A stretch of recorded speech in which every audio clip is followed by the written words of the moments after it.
Vande Mataram AD news के लिए मैं किशोर यदुवंशी। इस समय मैं तेजा भाई के घर पे हूँ और जैसा कि आप लोग देख रहे हैं यहाँ पे दशा माँ की स्थापना की गई है, उनका पूजन चल रहा है पिछले 9 दिनों से।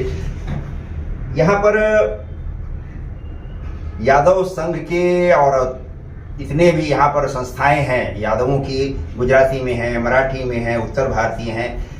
एक बार ये प्रयास होने जा रहा है मुंबई में कि सारे यादव समाज चाहे वो किसी भी प्रांत के हों, सब एक मंच पर आएं और अपनी एक पहचान जो भगवान द्वारिकाधीश श्री कृष्ण ने दिया है हमें, गरबा रास का, महारास का एक भव्य आयोजन जो है दिसंबर महीने में किया जा रहा है। और उसी के प्रयास के, उसी के सामंजस्य के लिए ये सारे लोग यहाँ पर इकट्ठा हुए हैं और ये सारे लोग यादव समाज से अपने आप में एक पहचान रखने वाले लोग हैं। मैं एक एक से जानना चाहता हूँ कि उनकी प्लानिंग क्या है, किस तरह से वो आगामी कार्यक्रम की रूपरेखा बना रहे हैं। उसमें कुछ मातृशक्ति हैं, तमाम लोग ऐसे हैं जिन्होंने समाज को आज तक कुछ न कुछ दिया ही है अपने कर्मों से, अपने सहयोग से।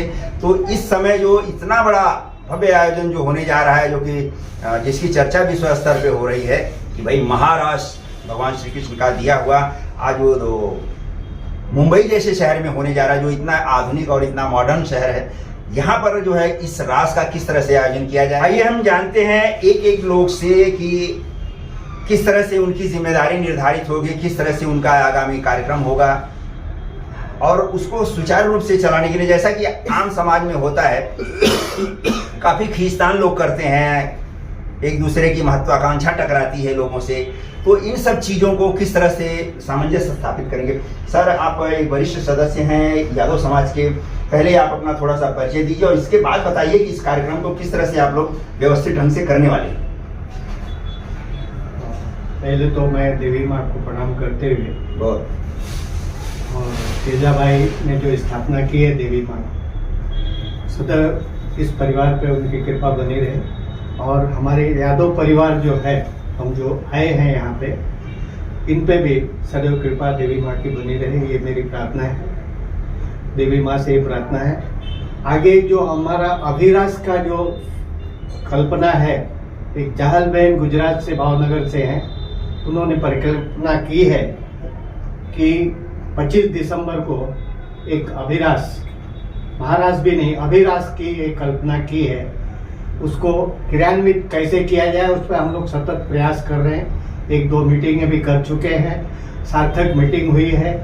आगे भी हम लोग प्लानिंग करने की, व्यवस्था की प्लानिंग करने की कोशिश जारी रखे हैं और उम्मीद है देवी माँ की कृपा बनी रहेगी और हमारी नारी शक्ति जो है वो अपना कार्य उसको पूरा स्टेज तक पहुंचाएंगी, ऐसी मैं उम्मीद करता हूँ। Thank you. सर, क्या कहना चाहेंगे, इस कार्यक्रम को किस तरह से आप लोग एक कड़ी में पिरोने की कोशिश कर रहे हैं। मैं 25 दिसंबर जो कार्यक्रम बना समाज क्या है, मैं जो भी मुझे जिम्मेवारी मिलेगा उसको निभाने के लिए मैं कृपा करेंगे।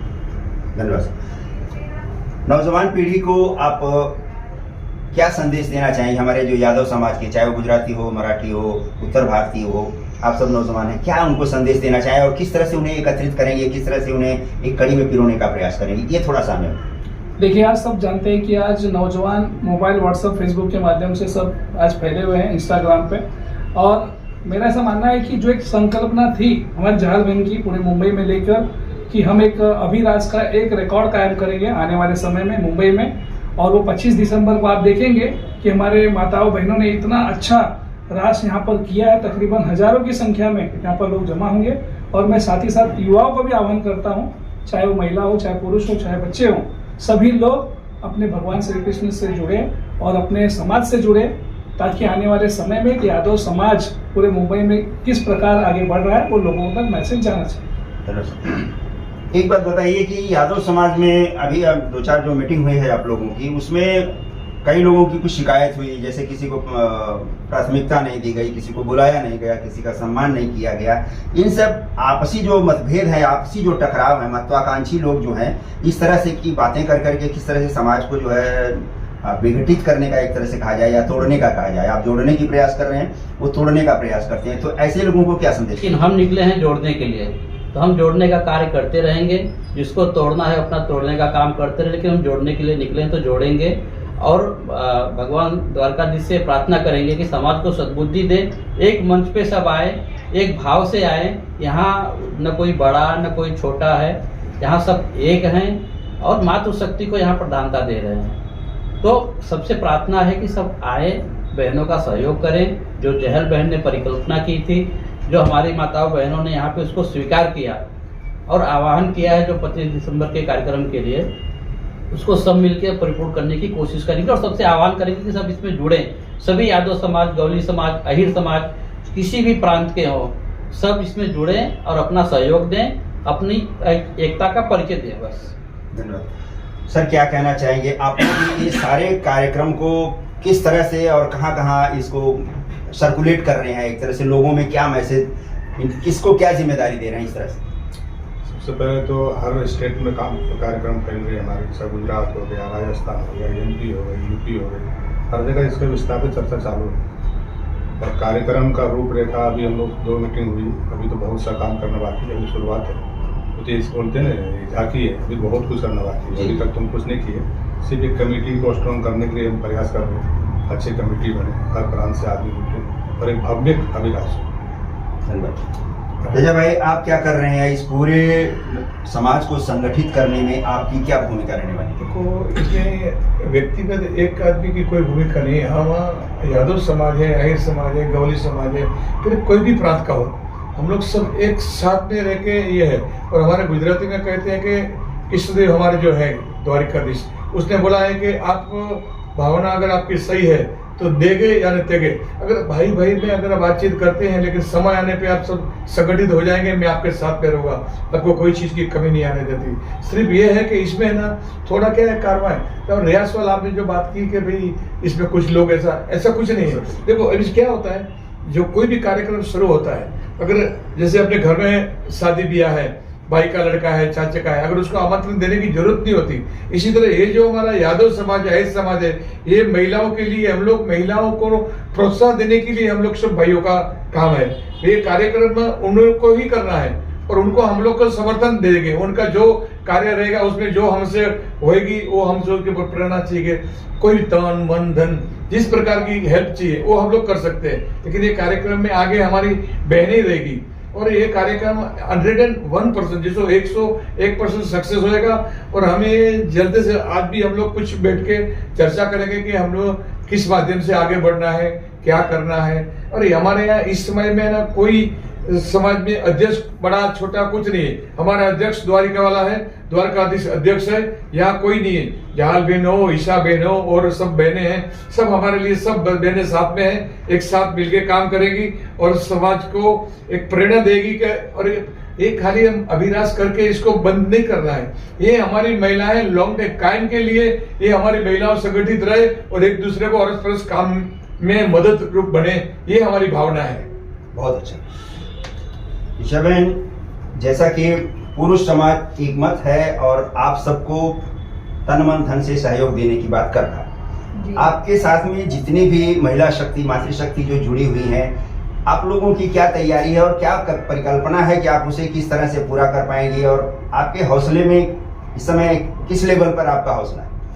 सबसे पहले नमस्ते, राधे राधे, जय श्री कृष्ण सबको।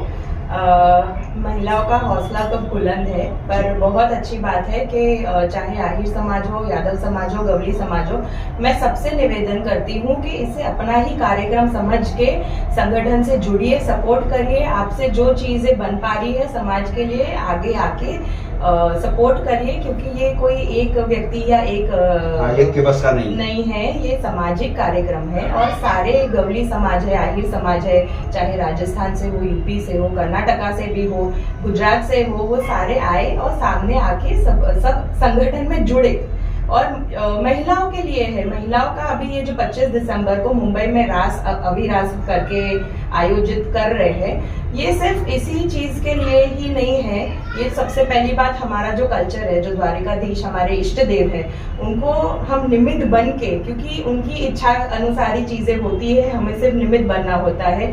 सबको इसमें हम्बल हो के एक साथ चल के करना है। ये किसी इंडिविजुअल का प्रोग्राम और ये बात है ही नहीं कि कोई एक इंसान कर सके। संगठन के साथ जुड़ के सारी चीजें आगे बढ़ानी है। उसी के साथ ये मुंबई में होने जा रहा है, तो रिस्पॉन्सिबिलिटी भी काफ़ी है इसके साथ कि इसको अच्छी तरह से प्लान करना है। और इसके बाद ये संगठन ना ही सिर्फ अविराज तक ही सीमित रहेगी, बट इसके साथ आगे आगे स्वास्थ्य से संबंधित हो, शिक्षा से संबंधित हो, हेल्थ रिलेटेड है, एजुकेशन रिलेटेड है, बहुत सारी चीज़ें हैं जिसमें महिलाओं के लिए की जा सकती है। तो आप इस विजन के साथ जुड़िए, आप किसी इंसान या कोई प्रोग्राम के साथ मत जुड़िए, आप इस संगठन के विजन के साथ जुड़िए। और मैं अभी भी निवेदन करती हूँ, आहिर समाज है, गुजरात है, महाराष्ट्र है, गवली समाज है, यादव समाज है, जितने भी मुंबई में है और बाकी भी राज्य के हैं, इस विजन से जुड़िए आप। और सबसे पहला कार्यक्रम इसका होगा अविराज, जो मुंबई में होने जा रहा है 25 दिसंबर को। बहुत अच्छा।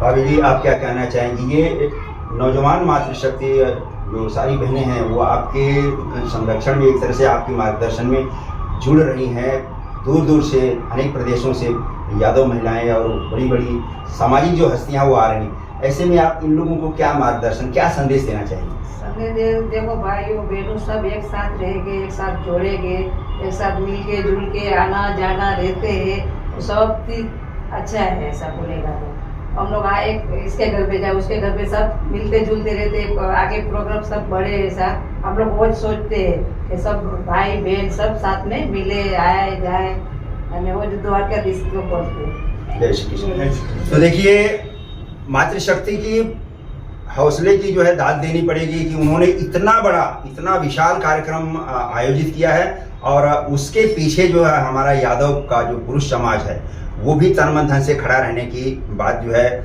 उन्हें अपने एक तरह से हौसले को जो है उनकी पुष्टि दे रहा है कि नहीं, हम तुम्हारे साथ में हैं, तुम आगे बढ़ो। समाज की जो दूसरे समाज की जो महिलाएं हैं वो हमसे बहुत आगे हैं। उनके कार्यक्रम, उनके सामाजिक जो सम्मेलन होते हैं, जो उनके मिलने जुलने का जो ढंग है वो बहुत ही अलग है, वो चाहे किसी भी प्रदेश में। तो इसी बात को आधार बना करके हमारे यादव समाज, आहिर समाज, गवली समाज या राव समाज जो कि दक्षिण भारत से हैं, तो ये सारे लोग जो है मुंबई जैसे मेट्रोपॉलिटन सिटी में जहाँ सारे लोग रहते हैं और एक गुलदस्ते की तरह रहते हैं, तो एक दूसरे का भेदभाव, एक दूसरे की सारी बातों को भुला करके वो सब एक जगह रहने का और एक साथ रहने का, ताकि समाज को उस संगठन का, उस शक्ति का जो है फायदा हो सके।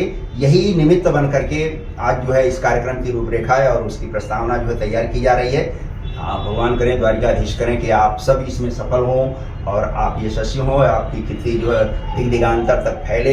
इसी कामना के साथ मैं आप सबसे विदा लेता हूं। एडी न्यूज़ के लिए मैं किशोर हितवंशी। मेरी खबर अगर आपको अच्छी लगे तो इसे लाइक, शेयर और मेरे चैनल को सब्सक्राइब जरूर करिएगा। अगली किसी एक और खबर के साथ हम आपके सामने फिर हाजिर होंगे। तब तक के लिए नमस्कार। हमारे साथ में हैं शिवसेना के जोगेश्वरीपुर के शाखा प्रमुख अंबर मालवकर जी। सर, अभी आए हैं माता जी का दर्शन करने के लिए तेजाबाई के घर पे जो इनकी स्थापना हुई है, उस विषय में हम थोड़ा जानते हैं कि अंबर भाई आप बताइए कि माता जी का दर्शन करने के उपलक्ष्य में जब आप यहाँ आए हैं, तो अभी त्योहारों का यहाँ मुंबई में जो सिलसिला शुरू हो रहा है, गणपति है, नवरात्रि आएगा, आपको कुछ लीक से हट करके जैसे दशा माता का जो यहाँ पर स्थापना हुई है, क्या है आपको नजर आया, आपने क्या अनुभव किया?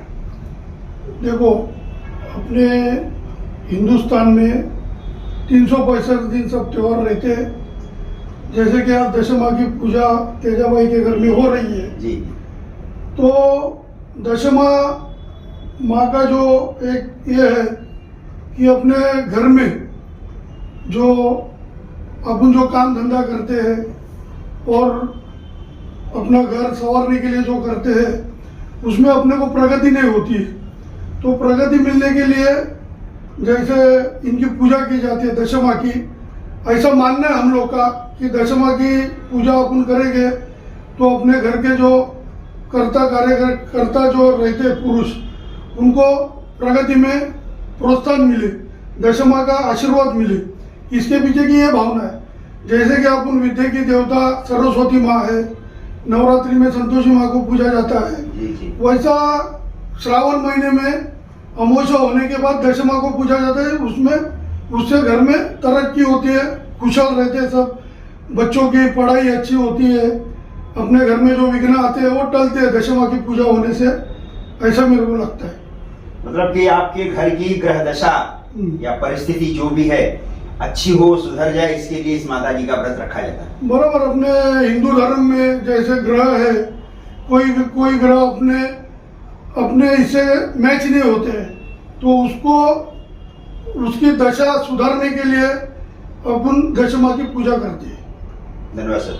तो देखिए अमर मालवणकर जी अभी आपको अपना विचार व्यक्त कर रहे थे। हालांकि ये महाराष्ट्रियन हैं और शिवसेना के जुझारू कार्यकर्ता के रूप में जाने जाते हैं, पर दोस्ती और मित्रता ये सारे संबंध जो है तेजा भाई के यहाँ पर ऐसे लोग आ रहे हैं कि विभिन्न पार्टियों के होते हुए भी वो माता जी का दर्शन करने के, जैसे उन्हें मालूम पड़ता है कि तेजा भाई के घर पे दशा माँ की स्थापना की गई है, तो दर्शन करने के लिए यहाँ के स्थानीय विधायक सांसद बहुत सारे लोग आके गए हैं और कुछ लोग आने वाले हैं। धन्यवाद।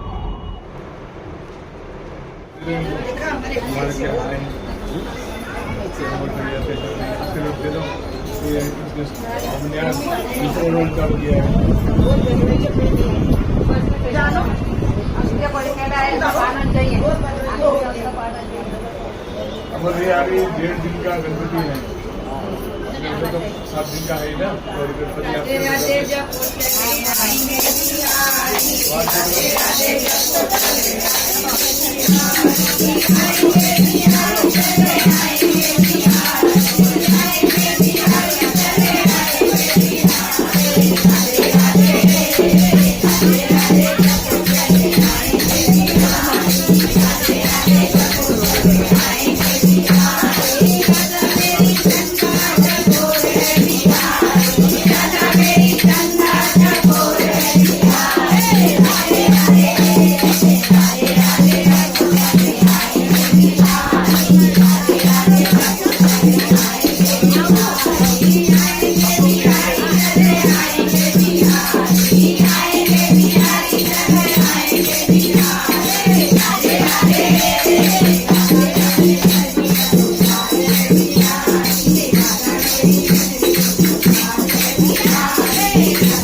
पहला जो श्लोक है वही आसक्त बना पार, उसको देखिए संस्कृत भाषा में है, एक बार शुरू होता है, उसको हमने 3 लैंग्वेज में जो है कन्वर्ट किया है, संस्कृत, हिंदी और इंग्लिश। तो क्या है, पहला श्लोक है जैसा था, मई आसक्त बना पार लोकम युज्यम मत आश्रय असंशयम समुद्रम माम यथा ज्ञातस्य कस्तु। समझ में आया नहीं? हिंदी में क्या बोलते हैं, भगवान कहते हैं हे अर्जुन, मुझमें लगाकर चित्त मेरे आश्रय कर योगी, जैसा असंशय युक्त जानोगे मुझे वस्तु। जैसे मेरा बिना संशय मुझे जानोगे उसकी मैं विधि बताता हूँ। तो क्या है, गीता जो है वो किस्सा कहानी नहीं है, ये विज्ञान है। क्या है दूसरा ज्ञानम से अहम सविज्ञानम इदं गच्छामि श्रेष्ठ यदि ज्ञात्वा नेह भूय अन्यत् ज्ञातव्यं विशिष्य। गीता जो है विज्ञान है, साइंस है, जो करंट प्रैक्टिकल लिखता है। विज्ञान युक्त यह ज्ञान कहता हूँ सभी विस्तार में, जो जानकर कुछ जानना रहता नहीं संसार में। उसको इंग्लिश में बोलते हैं now I will give you the direct knowledge along with common knowledge and understanding which there remains nothing more to be known in this world। जिसको जान लेने के बाद में इस संसार में कुछ जानने के लिए शेष नहीं रहता, वो क्या चीज है। तीसरे श्लोक बोलते हैं मनुष्याणाम सहस्रेषु कश्चित यतत् सिद्धये यति ताम असिद्धानाम कश्चित माम वेति तत्वतः। कोई सहस्रों मानवों में सिद्ध करना ठानता, उन यत्नशीलों में मुझे कोई यथावत जानता। मतलब हजारों लोग कोशिश करते हैं, हमको तत्वतः कोई एक जान पाता। वो क्या चीज है। चौथे श्लोक बोलते हैं भूमि रापो गंगो वायु खम मनो बुद्धिरेव च अहंकार इति एयम भिन्ना प्रकृति। मतलब हिंदी में उसको बोलेंगे पृथ्वी पवन जल तेज नभ मन अहंकार एवं बुद्धि भी इन 8 भागों में विभाजित है प्रकृति मेरी से। एक बात यह अपरा प्रकृति का जान लो विस्तार है, फिर है परा यह जीव जो संसार का आधार है। मेरी 2 शक्तियां हैं, एक जो है अपरा शक्ति है जो माता जी लोग मतलब फीमेल कैंडिडेट जितने हैं माता जी लोग में जो परिवर्तित है, और दूसरी शक्ति मेरी परा है जो जीव आत्मा जो आती है ऊपर से। बोले इसी 2 से ही पूरे संसार की शक्ति है। अध्याय 7 का जो है 6वां श्लोक है एतद योनि भूतानि सर्वाणी उद्धार्य अहम कृष्ण से जगत प्रभु उत्पन्न दोनों से इन्हीं से जीव है जग के सभी। मैं मूल सब संसार का हूँ और मैं ही, भगवान ये कहते हैं मैं ही जड़ हूँ और मैं ही पैदा करता हूँ, मैं ही पालता हूँ, मैं ही मारता हूँ। उत्पन्न दोनों से, इन्हीं से जीव हैं जग के सभी। मैं मूल सब संसार का हूँ और मैं ही अंत हूँ। और उसके बाद 8वें श्लोक कहते हैं मतः परतरम नान्यत् कश्चित् अस्ति धनंजय मयि सर्वम इदं प्रोक्तम सूत्रे मणिगणाय। माला जो लोग फेरते हैं ना, माला जो होती है, ये जो उसमें माला रहती है ना, ये इस माले के अंदर जो है, अब ये बोल रहे हैं गुरु ब्रह्मा गुरु विष्णु गुरु देव महेश्वर, इसमें गुरु कहाँ पे है मालूम है आप लोगों को? गुरु कहाँ पे है? ये गुरु है, ये सुमंत्री जिसको बोलते हैं। और ईश्वर कहाँ पे है? ये अध्याय 7 का जो है 7वां श्लोक है गीता का, मतः परतरम नान्यत् कश्चित् अस्ति धनंजय मयि सर्वम इदं प्रोक्तम सूत्रे मणिगणाय। मुझसे परे कुछ भी नहीं संसार का विस्तार है, जिस भांत माला में मणि मुझ में गुथा संसार। एक आदमी ने पूछ लिया, ये बताइए इतने सारे जीव हैं, 84 लाख दुनिया है, भगवान क्या सबका बोल सकते हैं? कभी बोल सकते हैं? ये संभव नहीं है। उनका आपके बदन में कितने बाल हैं बताइए? उनका रोना सब पकड़ कितने बाल हैं? तो नहीं गिन सकते। उनका एक भी बाल पकड़े मालूम पड़ता नहीं पड़ता है? हमको मालूम पड़ता है, उनका ऐसे ही सब। तो ये बताइए अच्छे से, अभी भोजन कौन करता है? शरीर करते एक आत्मा है ना? ये बताइए आत्मा निकल जाने के बाद शरीर तो नहीं रहती, उसको क्या खाएगा?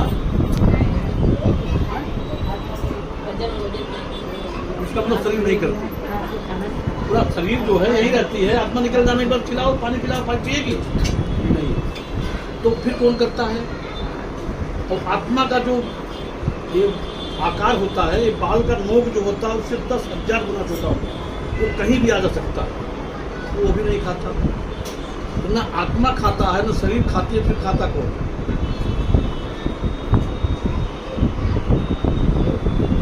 ये गीता का अध्याय 15 का जो है 9वां श्लोक है। मतलब खाती हैं इंद्रियां। हमारा शरीर कितने तत्व से बना है? 5 से बना है। संचालित कितने तत्व से होता है?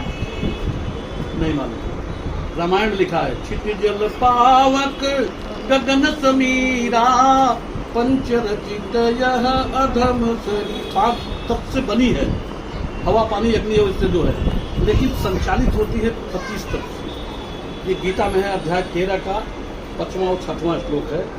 महाभूतान अहंकारो बुद्धि अव्यक्तम एवच इंद्रियाणि 10 एकम च पंच च इंद्रिय गोचरा इच्छा देशम सुखम दुखम संघाती चेतनागृति एतत् क्षेत्र समासेन समकारुदा। मतलब हमारे जो शरीर के अंदर हैं, ये इंद्रियां कितनी हैं? गीता में अभी आप स्कान की देखेंगे, उसमें लिखा जाता है प्रत्येक व्यक्ति इस भौतिक शरीर रूपी रथ पर आरूढ़ है, बुद्धि उसका सारथी है, मन लगाम है। इस प्रकार मन तथा बुद्धि की संगत से यह आत्मा सुख या दुख का भोगता। मतलब अब इसमें जो है ये बताते हैं, जिससे अभी आपने आपसे क्वेश्चन किया भोजन कौन करता है? ना आत्मा करती है ना शरीर करती है इंद्रियां। वो कौन करता है? ये 5 इंद्रियां, जो 5 ज्ञानेंद्रिय हैं, 5 कर्मेंद्रिय। ज्ञानेंद्रिय कौन कौन सी है? ज्ञान किससे होता है आपको? तो आँख देखने का होता है, कान सुनने का होता है, 4 जो है ये नाक, 4था जीव, 5वां ये चारों नहीं रहेंगे, कितना मालूम पड़ेगा?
जय